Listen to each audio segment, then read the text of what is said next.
Hi Carol, Phil Beaver here from the Wilderness Club. Quick recap on our lesson this morning. As we swing here on the left, lots of things have improved drastically. You know, that first move now is good. I don't mind that. It's a little bit closed, but it's pretty good. Top of the swing's looking great. Left arm and club's one straight line. If we look at Adam Scott here, at that same position going up, we can see his left arm and club form a nice straight line, the same as yours. So looking really tidy. This is something we need to work on a little bit. If we draw a line on the shaft here, as the shaft comes down, it should flatten. So if we look at Adam Scott's there and yours, if we look at yours, when you come down, we're going to see the shaft starts to come down at this angle. Draw a line on it. Not very good. Okay, that'll do. When you keep coming down, you can see your shaft stays on that line really, and we can see when you come halfway down, the shaft, your shaft, is cutting through your left forearm, which is fractionally too steep. It's much better than it was because lesson one, it was sort of here.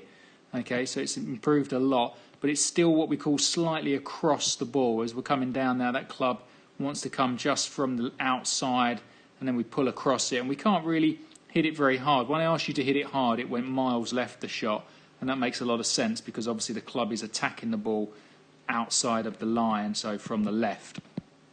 If we look at Adam Scott's here, as he starts down, watch him start to shallow that shaft. Already it's changed angle quite a lot, and he'll keep going. It's changing again, we can see now. So it's what we call softening, and again. So it really is shallow until it cuts through that right forearm, as opposed to yours was on one continuous line. So we can see yours comes up and down too steep.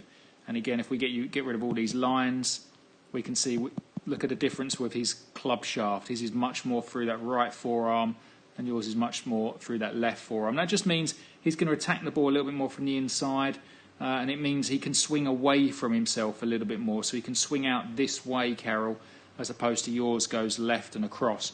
And what we found is actually you managed to do that quite easily. All we did was I gave you the feeling of once you're at the top here, you need to feel like you hit the fence on the way down. So that shaft should go towards this angle here, and we can see your shaft never gets anywhere near that angle.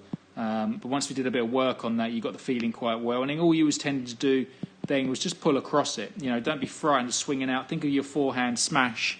The racket would have been behind you, and you'd have turned onto it, and your racket would have gone away from you. So work on hitting the fence on the way down, or something like that, a wall on the way down, and then release the club down the right-hand side that way, Carol. And we're going to see some awesome results because the shots you did here went so much higher and further. It was a pleasure to watch, and I think that could transform your game. So stick with the process, bit of work at home, bit of work on the range, and we'll dial that in quite quickly. Thanks, Carol.